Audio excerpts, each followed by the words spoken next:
What's good, guys? It's your boy CS back with another one.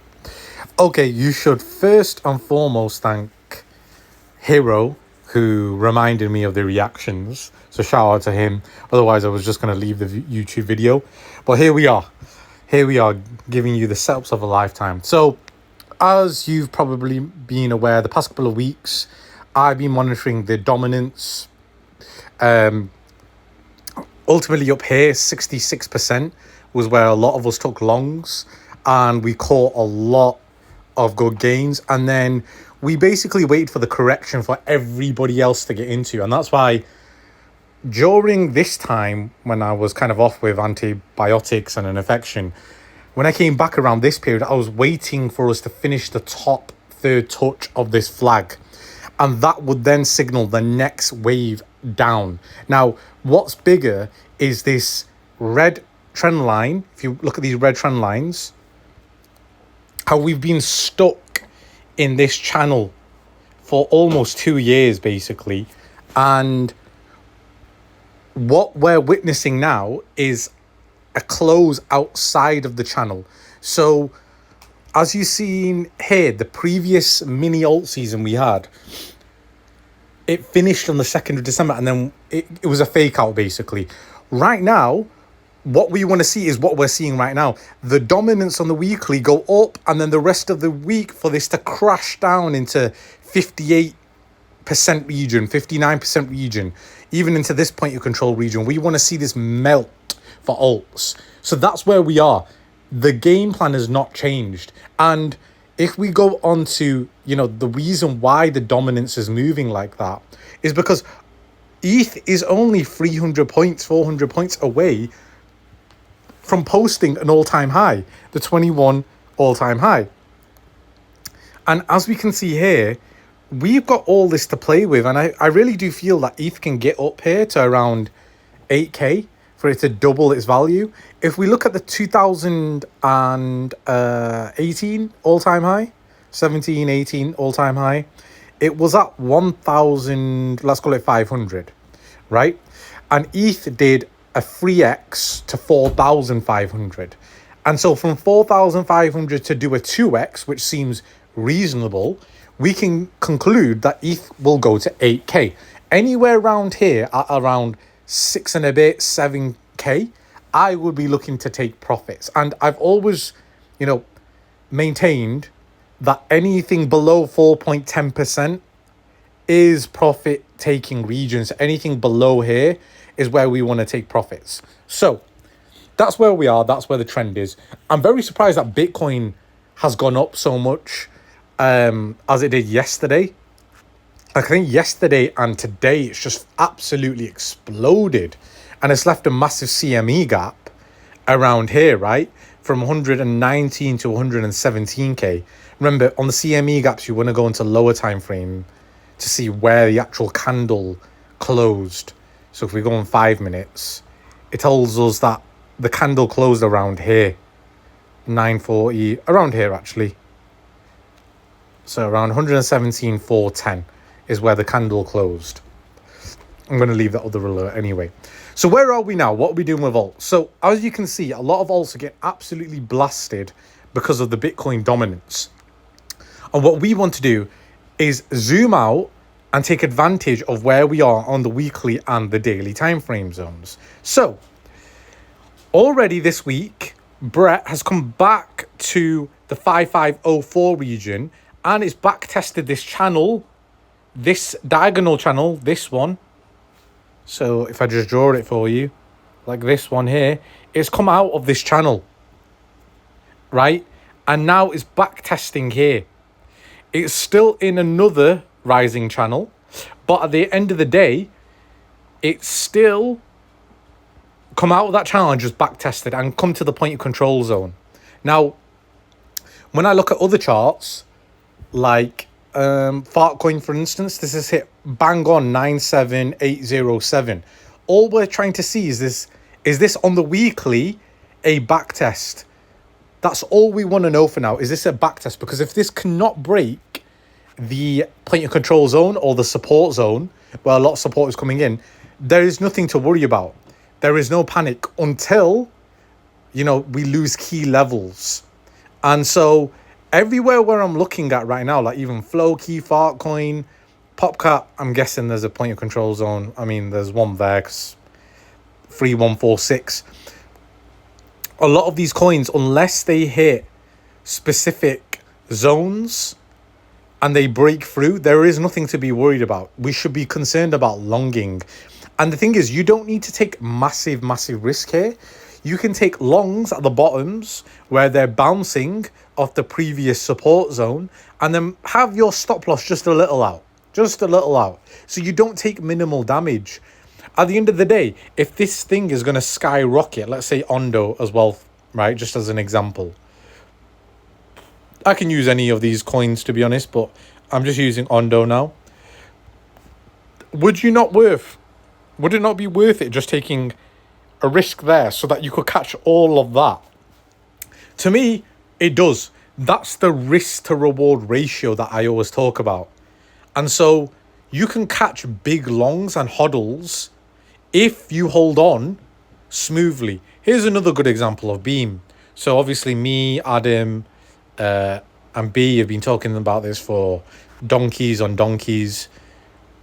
But again, we never got to close above this triangle. But when we do get that close above, that's it. The next bit is just a back test of this, and then it's ready to full send into this bit, which is the next POC zone. So the risk to reward is in your favor by longing here.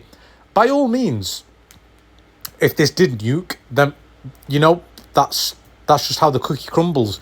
But you have to take risks. And waiting for the charts to go green or for the charts to get a big pump and then buying, you're getting used as exit liquidity, because what will happen is the chart will pump. So let's say you buy on this candle, yesterday's candle, right? And you're thinking, yes, I'm going, it's moving. And then boom. And then the next day, boom. And then the next day, boom. And then everything from down here, whoever bought at the fear bits, the extreme fear bits, they get rewarded where they can just hodl. And that's the thing. When you buy red candles at really big extremes, you get rewarded. Don't buy the next green candle. That's nonsensical. It doesn't make sense. You're here to not be treated as exit liquidity. It's like a lot of people have been talking about ton, right? Imagine you bought ton here. You're in a loss. If you bought ton here on the actual candle where it wicked down, or the following day, you'd still be break even or in a bit of profit. So those are the candles you want to be buying. And there's loads of different opportunities that are coming about. And if we look at candle coins that are, trying to go parabolic and make the next leg and prime mover, well, Pump is one of them and Toshi is one of them.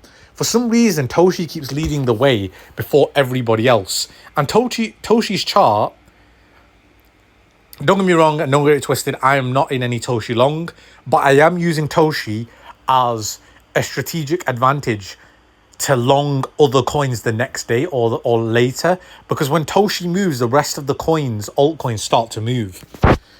And so even here, when we're looking at this, if you're longing, you need to take risks, not just on memes. Like, I think everybody follows myself when I look at memes. But the reality is, apart from picking meme coins, you want to be picking other categories that are, I guess, let's say, feasible categories that are going to explode. So as we know, AI is just continuously improving. Layer ones continuously just moving forward. RWA, like that. DeFi or DPIN, these types of coins. These are more safer bets than meme coins, obviously. Gaming, as I've mentioned previously. You want to pick other categories as well. Don't just limit your buying to meme coins, unless you're doing like Solana, Degen, that kind. If you're longing meme coins on leverage, remember, there's an upper limit to where these coins are going to go. As you can see, like the bigger ones are Pengu, Bonk, Pepe. Those are the coins that are going, parabolic and going to do really well. The rest of these coins, unfortunately, they maybe just might touch 1 billion, but they're not gonna go anywhere more than 1 billion or 2 billion. And that's a fact, because at the end of the day, everybody rotates into the next best thing.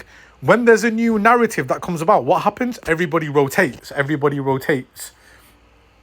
What we want to do is get into things that haven't even pumped and are not, basically things that are not susceptible to being rotated to. Like, there's no point rotating into the new shiny thing because this old thing hasn't even pumped yet. And when it comes back to the pumped thing, comes back to the original coin that hasn't pumped yet, that will eventually get a pump. Obviously, I've not got a crystal ball. I don't know what will come about and what will come to fruition in terms of the next big thing. But that's where we want to keep a lookout for. That's where we want to be. And at the end of the day, at the moment, this just looks like all dip territory until we get a lower leg.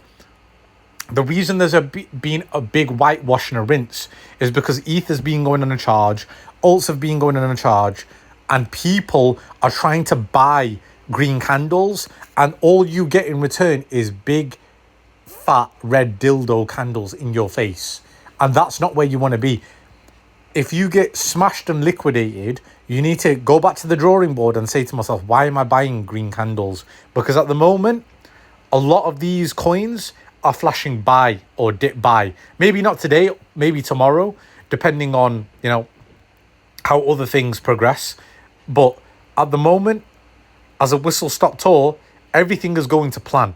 As long as the dominance stays out of this damn red line, it stays out of here and it comes back down.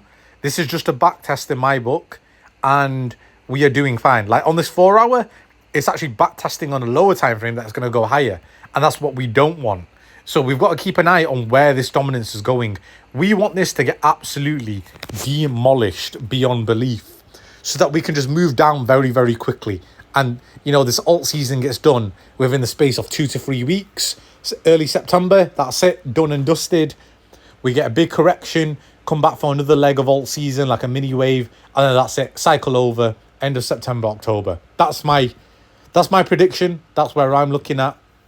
If we get this alt season, I want it to just melt as low as it can. I mean, that's a lot. That's a long way to go to 48%. And how many gains that would be for so many people on different altcoins would just be insane. All right, guys, that's it from me. Hopefully that has helped, and you know where we are within the market. I'll catch you in the next one.